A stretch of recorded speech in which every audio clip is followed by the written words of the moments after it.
নমস্কার বন্ধুরা, অ্যাপেটাইটের আরেকটি নতুন পর্বে আপনাদের সাদর আমন্ত্রণ।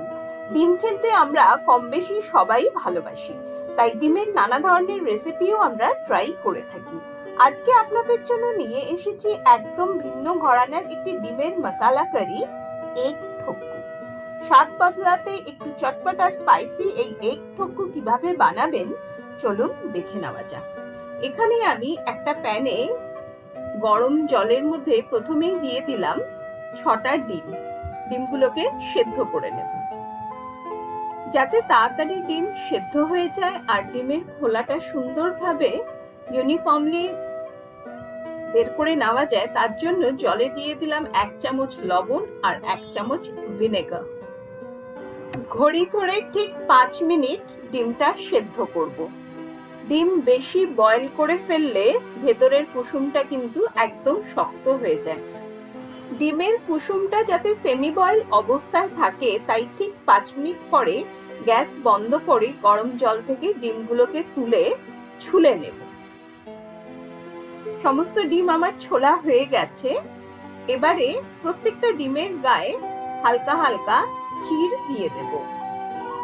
এতে দুটো কাজ হবে। ডিম রান্না করার সময় মশলাটা পুরোপুরি ভেতরে ঢুকবে, দ্বিতীয়ত ভাজার সময় ডিম ফেটে গিয়ে তেল ছিটকবে না। এবার খুব সামান্য হলুদ গুঁড়ো আর খুবই সামান্য কাশ্মীরি লাল লঙ্কা গুঁড়ো মাখিয়ে ডিমটাকে ভালোভাবে ম্যারিনেট করে নিতে হবে। এভাবে ম্যারিনেট করে নিলে ভাজার পরে ডিমে খুব সুন্দর একটা রং আসে। এবারে গ্যাসে কড়াই বসিয়ে তাতে প্রথমেই দিয়ে দিলাম 3 চামচ সরষের তেল। সরষের তেলে বানালে এগ ঠোক্কুর স্বাদ অনেকটাই বেশি ভালো হয়। ভালোভাবে তেল গরম হয়ে যাওয়ার পর এক এক করে ম্যারিনেট করা ডিমগুলো তেলে ছেড়ে দিয়ে ভেজে নেব। এই সময় কিন্তু আমি গ্যাসের ফ্লেম লো টু মিডিয়ামে রেখেছি। হাই ফ্লেমে ভাজতে যাবেন না, তাহলে চট করে একটা দিকে পুড়ে যেতে পারে। উল্টে পাল্টে ভালোভাবে আমার ডিমগুলো ভাজা হয়ে যাওয়ার পরে কড়াই থেকে ডিমগুলোকে একটা প্লেটে তুলে নেব। এবারে কড়াইতে যে তেলটা বেঁচে রইলো তাতে দিয়ে দিব 1 চামচ গোটা জিরে আর 1/4 চামচ কালো সর্ষে। অবাক হচ্ছেন? আসলে আজকে আমি আপনাদের সঙ্গে শেয়ার করছি তামিলনাড়ুর বিখ্যাত এগ মশলা কারি বা এগ ঠোক্কু। আর জানেনই সাউথ ইন্ডিয়াতে কিন্তু কালো সর্ষের ব্যবহার ভীষণই জনপ্রিয়। মাঝারি মাপের কুচিয়ে নেওয়া দুটো পেঁয়াজ এবারে কড়াইতে দিয়ে দেব। গ্যাসের ফ্লেম মিডিয়ামে রেখে খুব ভালোভাবে পেঁয়াজটা ভেজে নিতে হবে। এই সময় দিয়ে দিলাম একটু গোটা গরম মশলা, মানে 2 টুকরো দারচিনি, 3টে এলাচ আর 3টে লবঙ্গ। ভালোভাবে ভাজতে ভাজতেই এর মধ্যে দিয়ে দেব 1/2 চামচ আদা বাটা আর 1/2 চামচ রসুন বাটা। আদা বাটা, রসুন বাটা আর পেঁয়াজ ফোড়নের সঙ্গে বেশ কিছুক্ষণ ভালোভাবে কষিয়ে নিতে হবে, যতক্ষণ না এগুলোর থেকে কাঁচা গন্ধটা চলে যাচ্ছে। কষাতে কষাতে এবারে ঝালের জন্য দিয়ে দেব 4টে কাঁচা লঙ্কা আর দিয়ে দেব বেশ কিছুটা, মানে ওই 1 মুঠখানে কারি পাতা। এই ঠোক্কুতে কারি পাতা ব্যবহারে কি যে অপূর্ব স্বাদ হয়, আপনি নিজে রান্না করলে তবেই বুঝতে পারবেন। ভালোভাবে কারি পাতাটাও একটু ভেজে নিলাম। আর এর মধ্যে এবারে দিয়ে দেব দুটো মাঝারি মাপের টমেটোকে আমি পেস্ট করে নিয়েছি, সেই পেস্টটা। আর ব্লেন্ডারে যেটুকু টমেটো পিউরেটা লেগেছিল সেটাকে ব্লেন্ডার ধোয়া জলটাও এর মধ্যে দিয়ে দিলাম। এই সময় কিন্তু আমি গ্যাসের ফ্লেম লোতে করে দেব, কারণ এবার আমি এর মধ্যে দেব গুঁড়ো মশলা।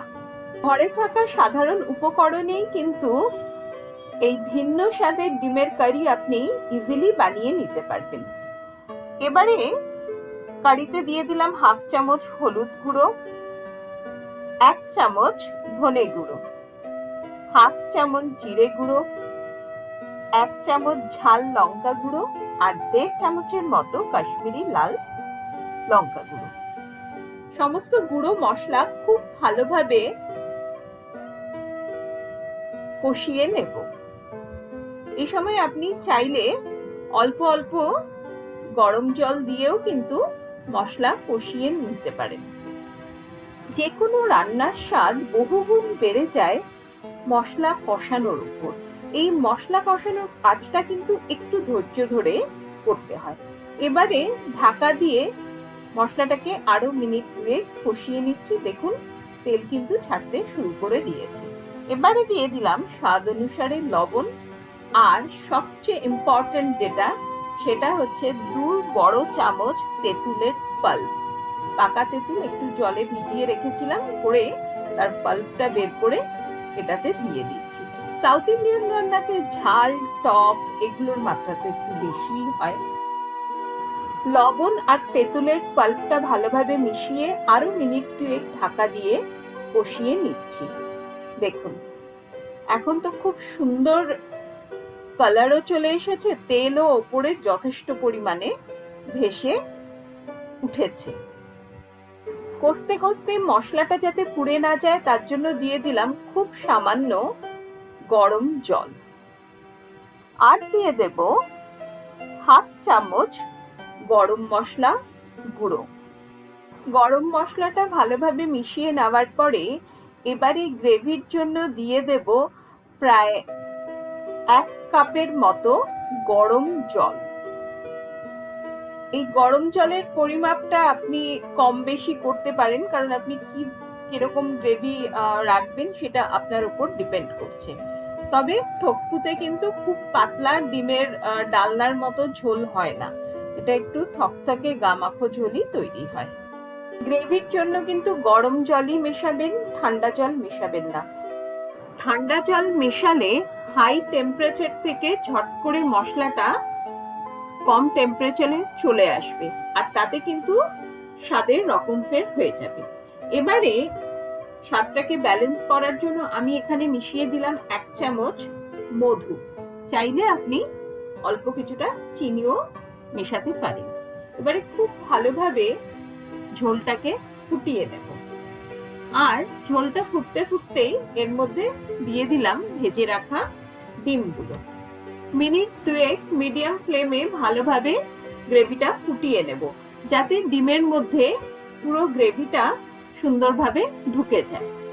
এক ঠোক্কু আপনি এনজয় করতে পারেন স্টিম রাইস বা লেমন রাইস দিয়ে, আর তা না হলে রুটি, পরোটা বা চাপাতি দিয়েও কিন্তু বেশ ভালো লাগে। এবারে গ্রেভিতে মিশিয়ে দেব অল্প কিছুটা কুচিয়ে রাখা ফ্রেশ ধনেপাতা। সার্ভ করার জন্য এক ঠক্কু তৈরি। আজকে এই ভিন্ন ঘরানার উপস্থাপনা আপনাদের কেমন লাগলো অতি অবশ্যই আমাকে কমেন্ট করে জানাবেন।